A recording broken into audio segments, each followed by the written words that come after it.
So I'm not sure if this will be my last video of the day, and also I need to move my mic closer, and I keep forgetting to do that. Actually, pause. Let me turn off the background noise. That's gonna get super annoying. Okay, so here we are again. It's my cat. Okay.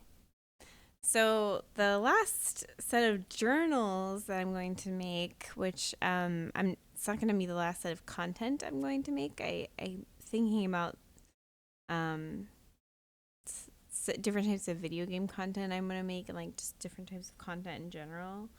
But yeah, so the last type of journal I think that is going to have a focus is going to be an anti-work, anti-capitalist type of thing. Actually, let me reorganize these a little bit. All right. So, this is going to be the journal we're using. The edges are not foil edges, which kind of irritates me. Like, I feel like this is it's really pretty journal, but I was originally using this as my like therapy journal, so we're gonna skip past those pages here and start our little reading list here. So Anticapitalist journal. Let's see. Anticapitalist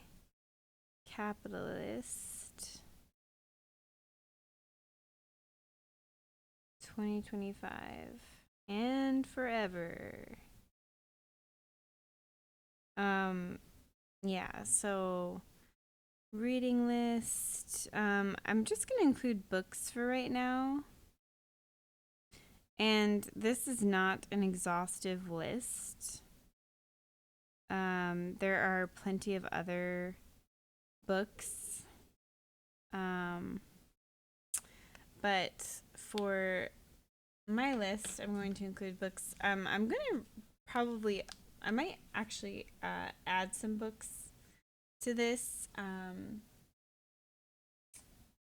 that are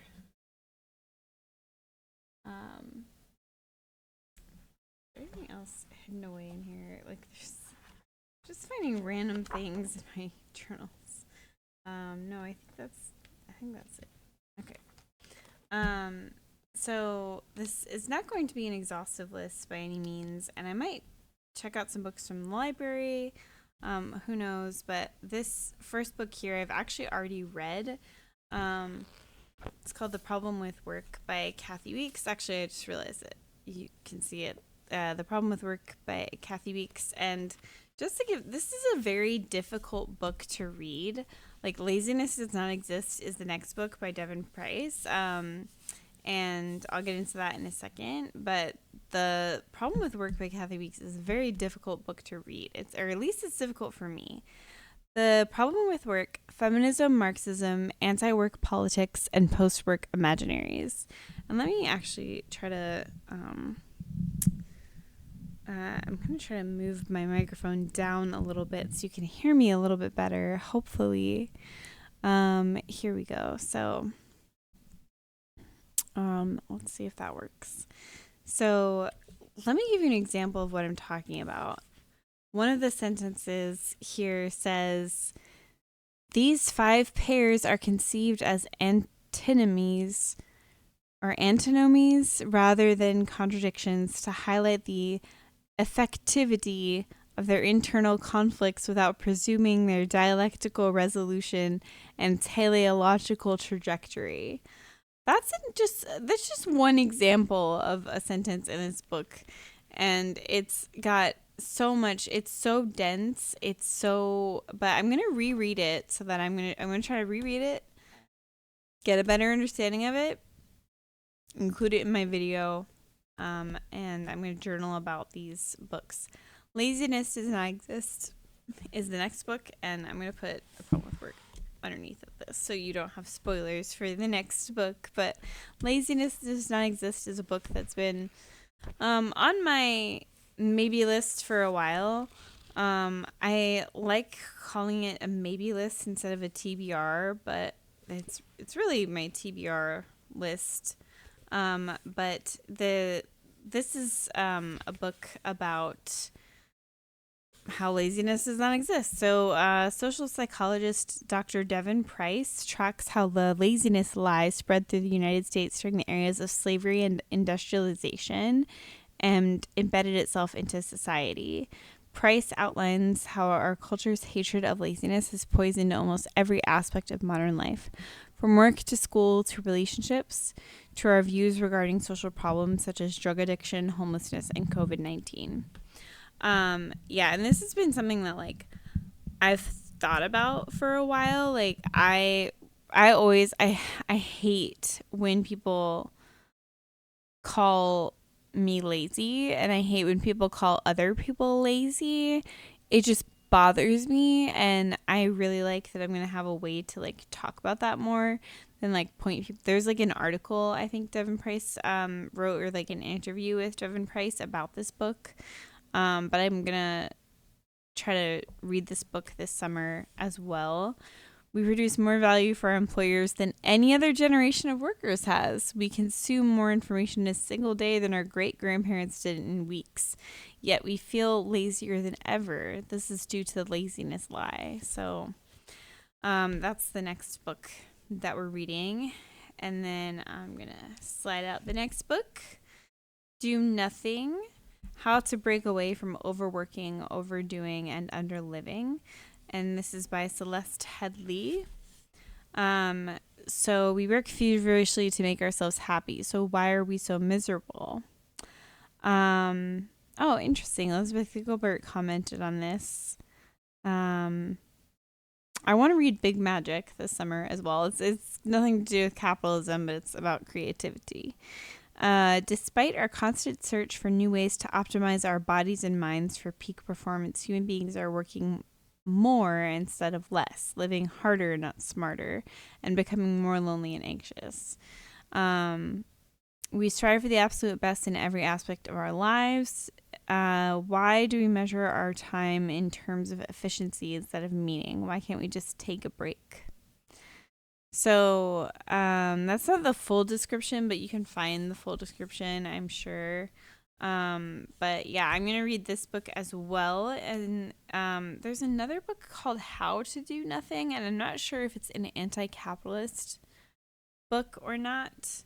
The next book that I'm going to read is Burnout: The Secret to Unlocking the Stress Cycle. It's by Emily Nagoski, PhD, and Amelia Nagoski, DMA.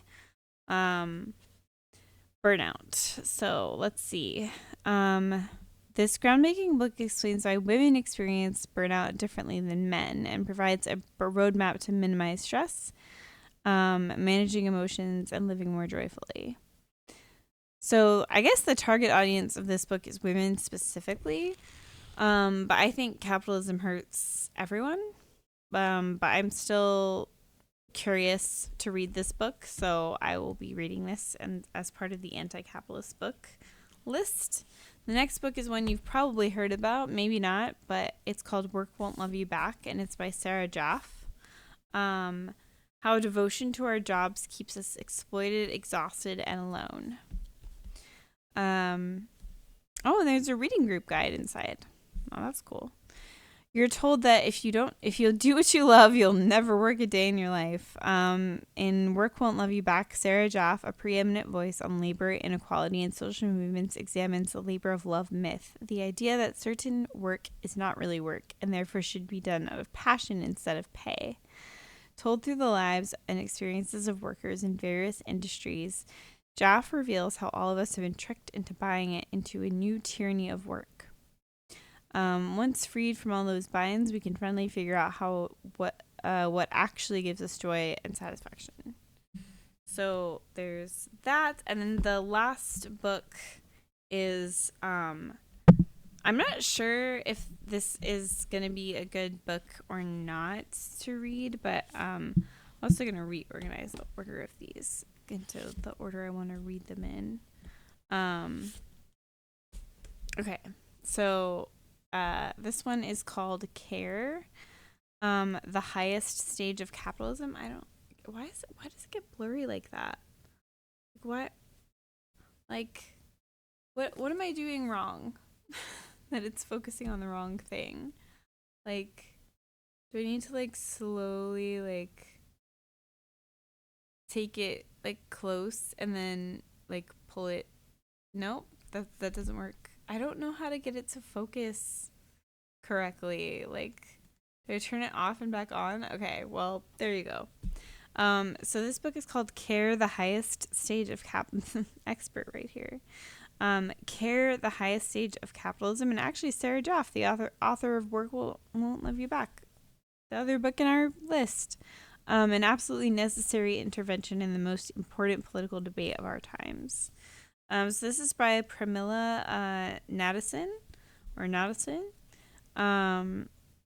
And let's see. So this says, and there's another book that I wanted to read by Dean Spade called Mutual Aid. I might read that as well. But for now, I'm going to stick to this list. But that might be something I add on later. The notion of care seems simple enough. Care is about nurturing, feeding, nursing, assisting, and loving human beings. It is the work that makes all other work possible. But, as award-winning historian Pramila Nadison argues, we have only begun to understand the massive role it plays in our lives and our economy. Nadison traces the rise of the care economy from its roots in slavery to the present care crisis exacerbated by the pandemic and experienced it acutely by more and more Americans. Today's care economy, Nadison shows, is an institutionalized hierarchical system in which some people's pain translates into other people's profit. Yet care is also a story of resistance. Movements led by low-wage workers, immigrants, and women of color have long fought and practiced for collective care. That's awesome. I love collective care. There's a book called Care Work, Dreaming Disability Justice, that talks about care webs and different things, and I really like that book as well. Today, these groups help us envision how we can create a caring world as part of a radical future. So that's going to be the last book that I read in this list, unless I include Mutual Aid, which I'm debating on, but I might not. I don't know. We'll see. But I'm going to start with the hardest book and then go to another really difficult book at the end, Care, the Highest Stage of Capitalism, because from what I understand, this book is also very dense and literary and academic sounding. Sorry, my voice is not the best. But there you go. There's the reading list. And this is the journal that I will be keeping track of the books that I'm reading in, and writing my notes and my thoughts and things like that. So I expect some videos to come out about these books. I'll start with The Problem with Work. I might do individually like each one, and then I might do like an overarching sort of video that has like all of them and like the pros and cons and which ones might appeal to you more and which ones sort of get into all of it, or which ones are the most overarching and like cover everything. I mean, The Problem with Work is pretty good. It's a great book, even though it's very like dense.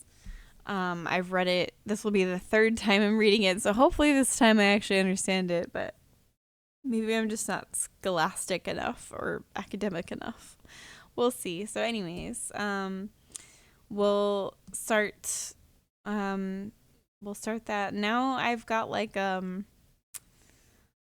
deadline, I guess, sort of, or at least a timeline. Hopefully this summer I can get through all of these. All right. See you next time. Thank you for watching.